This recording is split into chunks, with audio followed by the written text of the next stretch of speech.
Bismillahirrahmanirrahim. Assalamualaikum warahmatullahi wabarakatuh. Innal hamdalillah nahmaduhu wa nasta'inuhu wa nastaghfiruh. Wa na'udzu billahi min shururi anfusina wa min sayyiati a'malina. May yahdihillahu fala mudilla lahu wa may yudlil fala hadiya lahu. Asyhadu an la ilaha illallah wahdahu la syarika lahu wa asyhadu anna Muhammadan abduhu wa rasuluh. Sallallahu alaihi wa alihi washabbihi wa man tabi'ahum bi ihsan ila yaumiddin amma ba'd. Wa asdaqal hadithi kitabullah wa khairal hadi Muhammadin sallallahu alaihi wa alihi wasallam. Syarrul umuri muhdatsatuha wa inna kulla muhdatsatin bid'ah wa kulla bid'atin dhalalah wa kulla dhalalatin finnar. Ma'asyiral ikhwani wa fadhilillah rahimani wa rahimakumullah. Pada malam hari ini kita akan lanjutkan dari pembahasan kitab Ma'na Taghut karya Syekh Muhammad bin Abdul Wahhab bin Sulaiman At-Tamimi An-Najri rahimahullahu taala. Ini sesi yang terakhir dari pembahasan kitab ini ya. Ya, kita sudah lewati dari rincian 5 pokok taghut yang disebutkan oleh Syekh rahimahullahu taala. Dan sudah diterangkan bahwasanya 5 pokok ini bukan pembatasan ya. Karena di buku yang lainnya beliau sebutkan dari pokok-pokok taghut yang lain. Ya.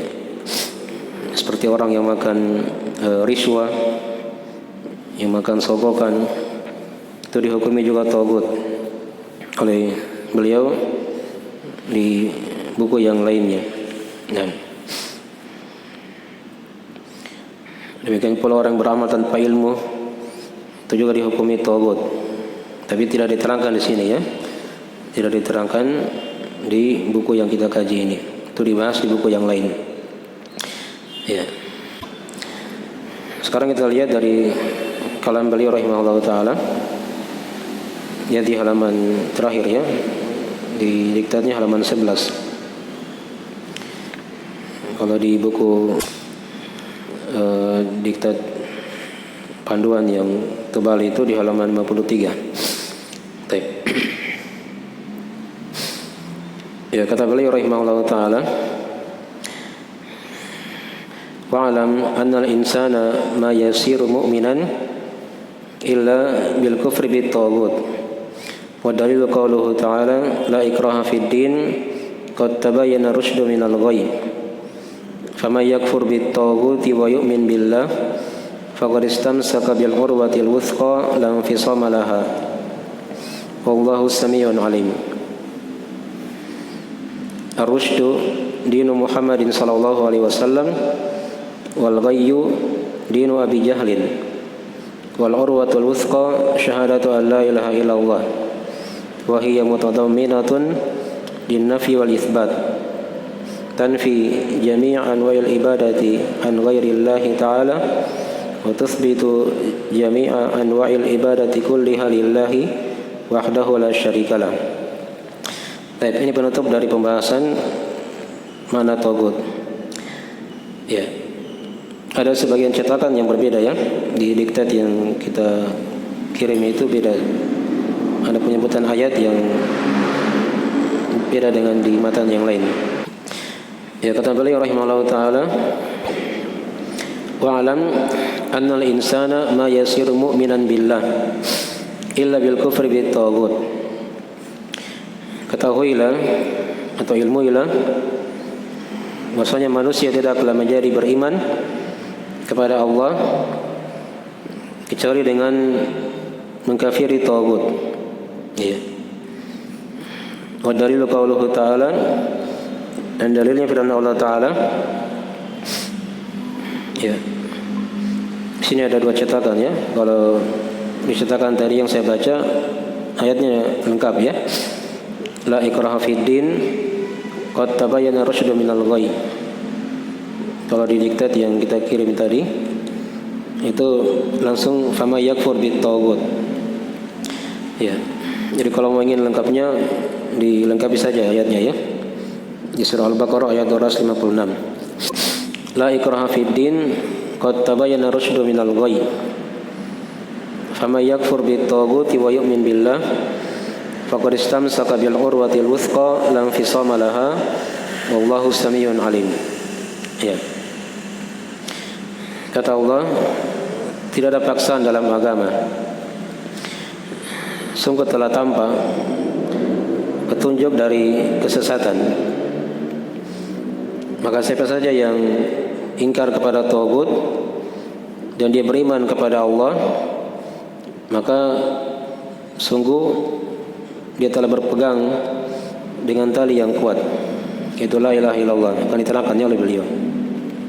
Yang fisama laha, yang tidak ada keterputusan padanya. Wallahu samiun alim, dan Allah Maha mendengar lagi Maha mengetahui.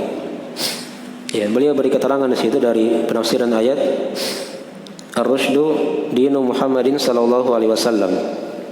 Ya. Rusyd yang sudah diterangkan tadi ya. Qad tabayyana ar-rusydu minal ghayy.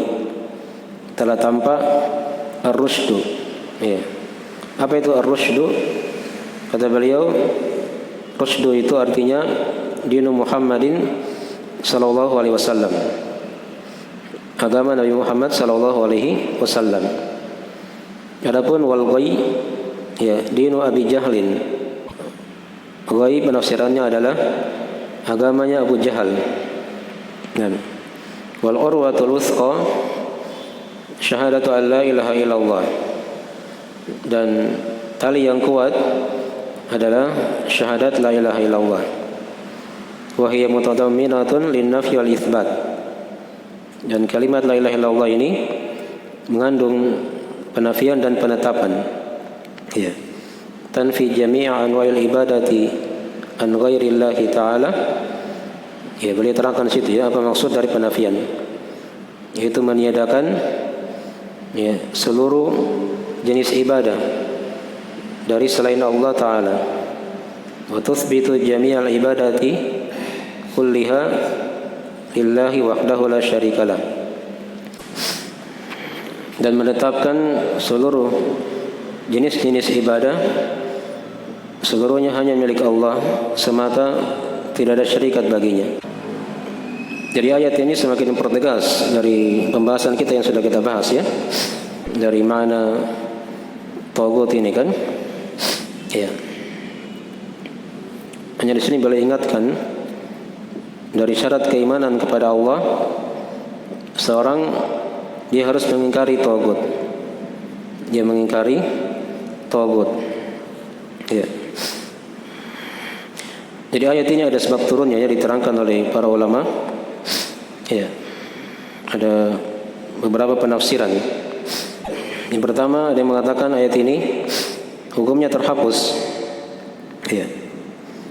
Telah terhapus hukumnya dengan ayat yang menjelaskan tentang kewajiban berjihad di jalan Allah Subhanahu wa taala.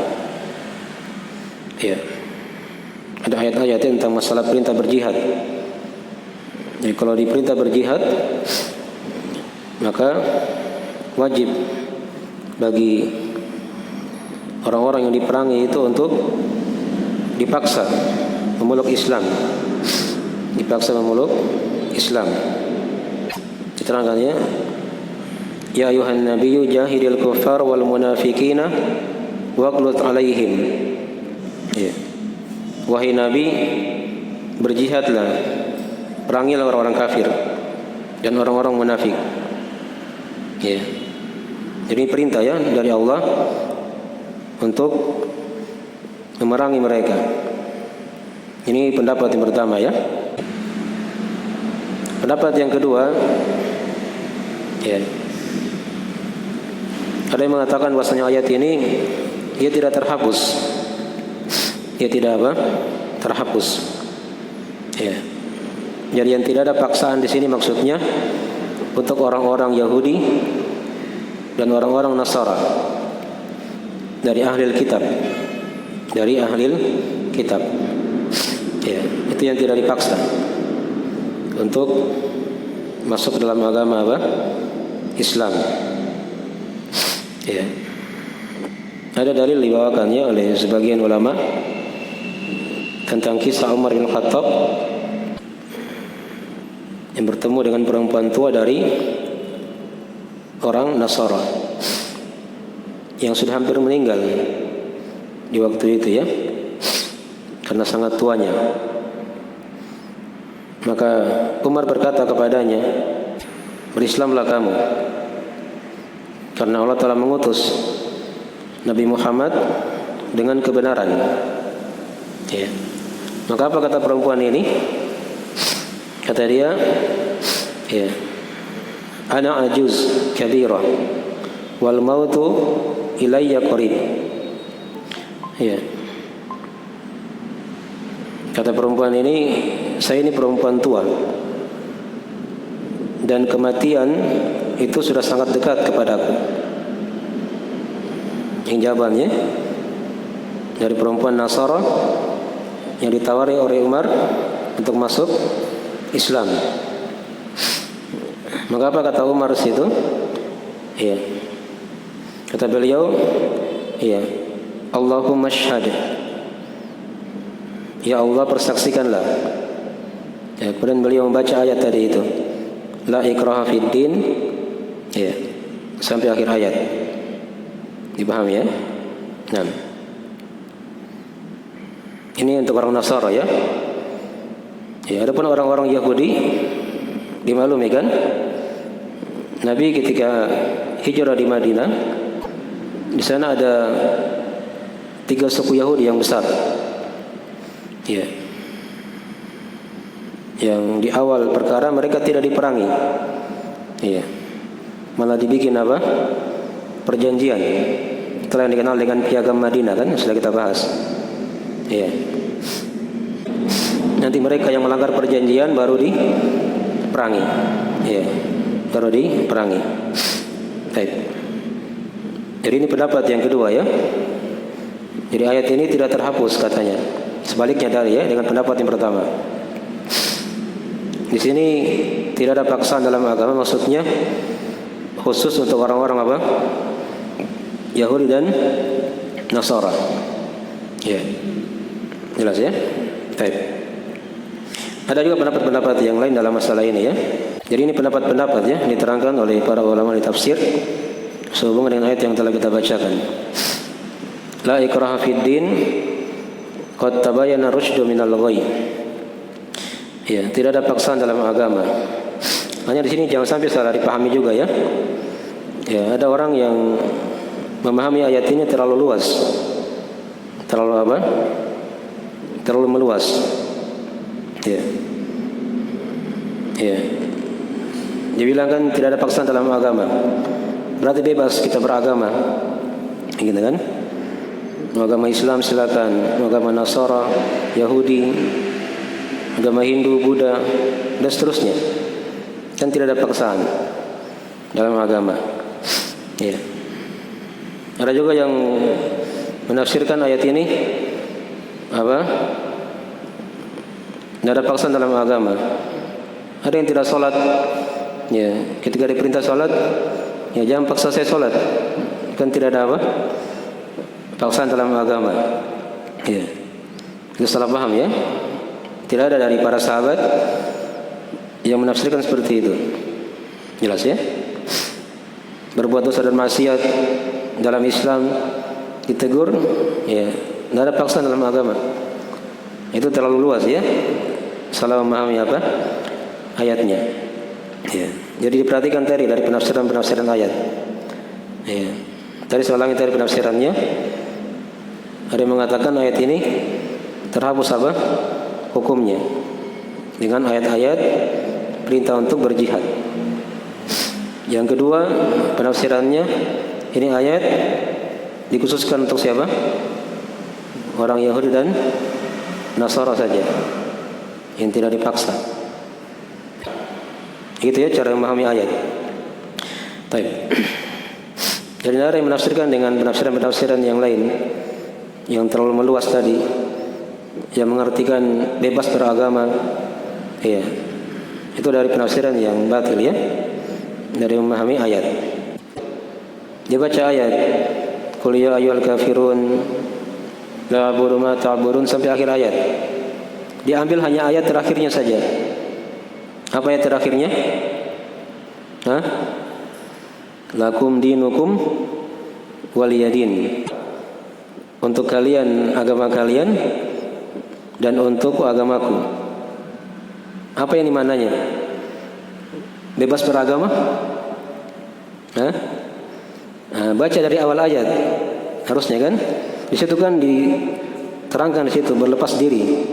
Iya, katakanlah wahai orang-orang kafir, aku tidak menyembah apa yang kalian sembah. Kalian juga tidak menyembah apa yang aku sembah. Setelah jelas semuanya, baru dikatakan di akhir ayat, lakum dinukum waliyadin. Ya, untuk kalian agama kalian dan untukku apa? Agamaku. Sudah jelas. Ya. Dipaham ya? Baik. Jadi jangan ambil sepotong-sepotong ayat ya. Ada yang berpenafsiran dosa salat. Ya. Apa dalilnya dosa salat? Ya, dibacakan ayat di surah Al-Maun. Apa ayatnya surah Al-Maun? Hah? Fawailun lil musallin. Dia tidak baca semua ayatnya. Yang celaka diterangkan di ayat setelahnya. Alladzina hum an salatihim sahun. Itu yang celaka. Ya, yaitu orang-orang yang lalai dalam salatnya. Bukan yang salat yang celaka, tapi diterangkan di situ siapa yang celaka ketika dia salat. Ya. Ya, jadi seperti itu ya ketika menafsirkan ayat-ayat. Dilihat ya, ayat-ayat itu. Tidak bisa kita ambil sebagian, kita terapkan hukumnya, tapi dikumpulkan semuanya. Dari ayat-ayat yang berkaitan masalah itu baru diberikan hukum. Jelas ini ya. Jadi ini dari mana la ikraha fid din. Ya. Tidak ada paksaan dalam agama. Din di sini dia bermakna agama ya. Bermakna agama. Ya. Dan kalimat din itu kan ada 3 makna dalam Al-Qur'anul Karim ya. Ya. Ada yang bermakna agama kayak di sini ya. Nah, lakum dinukum waliyadin. Untuk kalian agama kalian dan untuk apa? Agamaku. Ya, ada juga makna din dia bermakna hari pembalasan. Ya. Bermakna hari apa? Pembalasan. Itu ayat di surah Al-Fatihah kan? Ayat yang ketiga. Maliki yaumiddin. Penguasa hari apa? Din. Apa di situ din artinya? Agama? Bukan. Itu din bermakna pembalasan. Jangan terjemah di situ penguasa hari agama. Dari penguasa hari apa? Pembalasan. Penafsiran yang ketiga dari din kadang dia bermakna amalan. Itu ayat di surah Al-Bayyinah. Wa ma umiru illa liya'budullaha apa? Mukhlishina lahuddin. Itu kan? Tidaklah mereka diperintah kecuali agar menyembah Allah dengan mengikhlaskan amalan itu. Ya, hanya untuk Allah. Itu 3 penafsiran ya. Dari lafaz din. Ya. Kalau di sini ayatnya jelas. Din bermakna agama. Keyakinan. Itu agama Islam. Yang telah kita maklumi ya. Ya, di situ dia pakai alif lam lagi. Itu kata para ulama alif lam yang sudah diketahui. Ya, tidak ada agama yang lain di situ. Ya, tapi ini agama yang sangat jelas yang sudah diketahui yaitu agama Islam. Ya. La ikraha fid din. Qad tabayyana ar-rusydu minal ghayy. Ya. Karena telah tampak petunjuk dari kesesatan. Ini banyak penafsiran ya. Ar-rusydu itu ya, kalau dia dikatakan rasyid, orang yang rasyid itu artinya dia punya ilmu dan dia beramal dengan ilmunya. Itu yang dikatakan apa? Orang yang rasyid. Ya. Itulah khulafa ar-rasyidin, mereka dikatakan apa? Khulafa rasyidin. Ya, para penguasa, pemimpin ya, yang rasyid, yang punya ilmu dan beramal dengan apa? Dengan ilmunya. Ya. Kalau ghoi itu sebaliknya, kesesatan. Ya, mungkin dia beramal tanpa ilmu, atau mungkin juga dia punya ilmu tapi tidak apa? Tidak mengamalkannya. Ya, itu kan jalan yang menyimpang semuanya. Jalan yang apa? Yang menyimpang. Semua dikatakan apa? Kesesatan. Nah, walaupun di situ Syekh menafsirkan dengan penafsiran yang lebih khusus. Ya, kata beliau tadi sudah kita baca. Rushd, kata beliau, adalah agama Nabi Muhammad sallallahu alaihi wasallam. Adapun al-ghai, agamanya Abu Jahal. Maksudnya Abu Jahal dan orang-orang yang semisal dengan dia dari kaum musyrikin. Ya, telah tampak kan? Ya. Mana agama Nabi, mana agama kaum musyrikin. Ya. Inilah dari manfaat kita mempelajari buku ini. Dan kenapa buku ini diurut ya?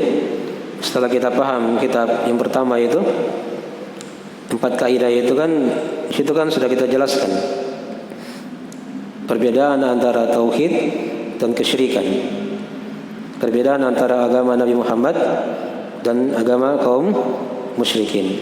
Itu bagi yang sudah selesai kitab itu, ketika dia baca buku ini, itu sudah semakin jelas. Fama yakfur bit-taghut wa yu'min billah faqad istamsaka bil urwatil wuthqa la infisama laha. Maka barang siapa yang ingkar kepada taghut dan beriman kepada Allah. Ya, sudah kita jelaskan ya. Apa makna ingkar kepada apa? Kepada taghut. Ya, di awal dari pembahasan buku ini. Ya, di pembahasan yang kedua ya. Kita sudah bahas dari makna kekafiran kepada taghut dan makna keimanan kepada Allah Subhanahu wa taala. Nanti lihat kembali ya dari pembahasannya. Kalau kita ulang lagi di sini itu panjang pembahasannya. Nah, baik. Dan makna taghut juga sudah kita bahas. Sudah kita apa? Bahas. Faqad istamsaka bil urwatil wuthqa. Maka sungguh dia telah berpegang teguh dengan tali yang kuat. Dengan tali yang kuat. Nah, di situ boleh tafsirkan apa itu al-urwatul wuthqa?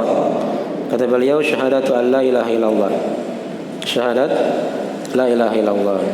Iya. Ini penafsiran yang banyak ditafsirkannya oleh para ulama. Nah, al-wuthqa itu dari kata al-qawi, yang kuat. Iya. Jelas ya? Dari mana yang kuat? Lam fisama laha wallahu samiun alim. Yang tidak ada keterputusan padanya dan Allah Maha mendengar lagi Maha merahmati. Baik. Beliau terangkan di situ ya. Ya, sudah kita baca tadi dari penafsiran la ilaha illallah. Dan ini juga sudah kita bahas ya di kitab yang kedua. Di kitab yang kedua yaitu kitab Mana la ilaha illallah. Nah, diperhatikan ini ya, ini dari cara belajar ini. Diurut. Jadi urutan itu bukan sembarang ya. Apa duluan yang dipelajari 4 kaidah itu kan? Ya. Setelah itu kitab penjelasan akan mana la ilaha illallah. Ya. Baru disusul dengan kitab yang ketiga ini. Kitab mana apa? Taghut. Jadi kalau dia sudah belajar kitab yang kedua, maka dia semakin paham di sini. Apa itu makna la ilaha illallah? Yaitu dia adalah kalimat yang mengandung penafian dan penetapan. Kan sudah kita bahas. Ada berapa rukun la ilaha illallah? Ada 2 kan? Yang pertama apa? Saya terangkan di situ. Yaitu penafian, peniadaan. Yang kedua apa? Penetapan. Nah, beliau rinci lagi di situ. Apa itu penafian? Peniadaan. Maksudnya meniadakan segala jenis ibadah dari selain Allah. Ini kan makna apa ini? La ilaha. Ditolak semua kan? Semua jenis ibadah kepada selain Allah ditolak semua dengan kalimat apa? La ilaha. Itu rukun pertama. Rukun yang kedua, al-itsbat, menetapkan.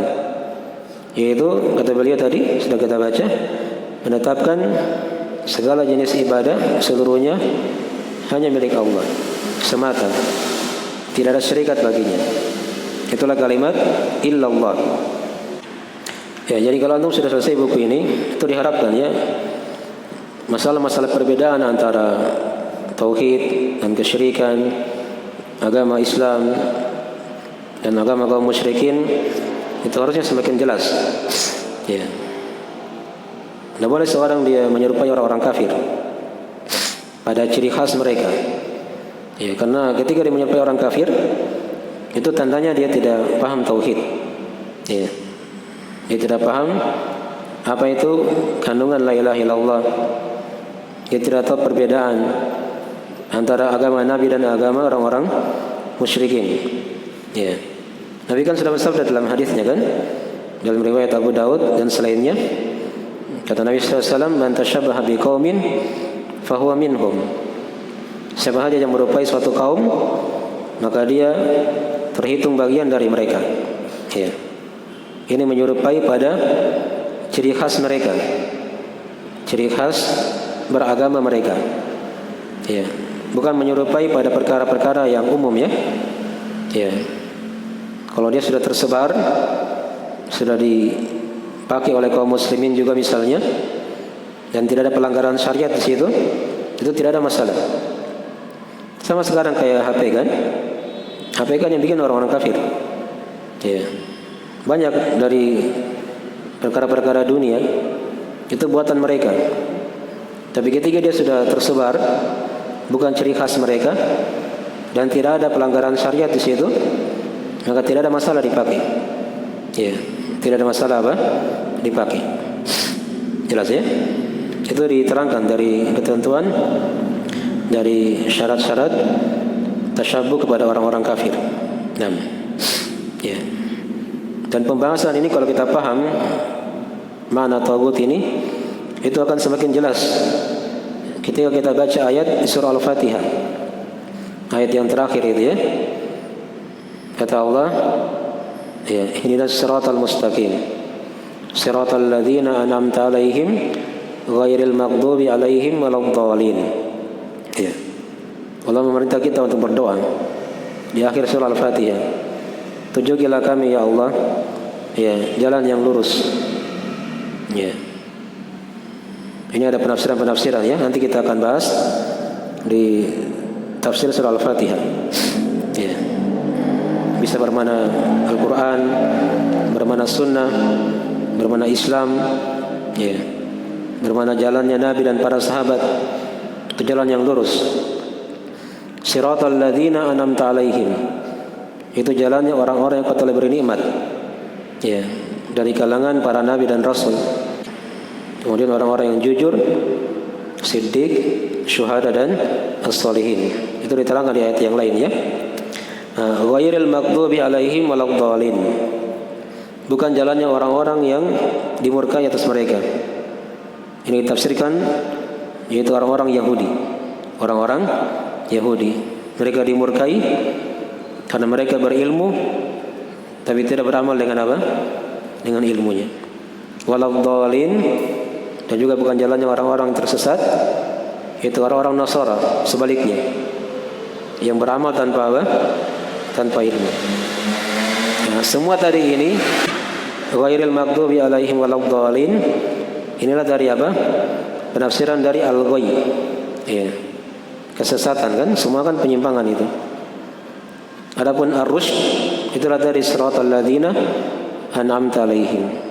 Itulah jalannya Nabi, ya, dan para sahabat, ya, as-siddiqin, syuhada, as-salihin. Itu penafsiran-penafsiran ya, dihubungkan semuanya dari ayat-ayat yang sering kita lewati dalam bacaan-bacaan salat kita. Seorang yang beragama itu, ya, dia tidak cukup hanya bilang saya beriman kepada Allah, ya, titik begitu ya. Dia tidak mengingkari apa yang disembah selain Allah. Ya, ini bukan muslim ini. Kalau yang dibilang beriman kepada Allah, tapi dia tidak ingkari agama-agama yang lain. Dia tidak ingkari agama-agama yang lain. Jelas ya? Karena syarat dari keimanan diterangkan tadi oleh Syekh. Ya, di antaranya apa? Dia harus ingkar kepada tagut. Ya, segala yang disembah yang diibadahi selain Allah Subhanahu wa taala. Baik, jadi dari pembahasan ringkas dari kitab Ma'na Tagut. Insyaallah berikutnya kita masuk di pembahasan buku yang lain. Ya, dari kitab yang keempat ya. Ya, yaitu Sitat Mawadi Minas Sirah. Yaitu 6 tempat ya, pelajaran dari sirah Nabi sallallahu alaihi wasallam. Waktunya sudah habis ya. Nanti kalau ada pertanyaan ditanya saja lewat grup atau setelah azan. Dan kita akhiri majelisnya. Jika ada Quran mohon dimaafkan. Subhanallah walhamdik, asyhadu an la ilaha illa anta, astaghfiruka wa atubu ilaik. Assalamualaikum warahmatullahi wabarakatuh.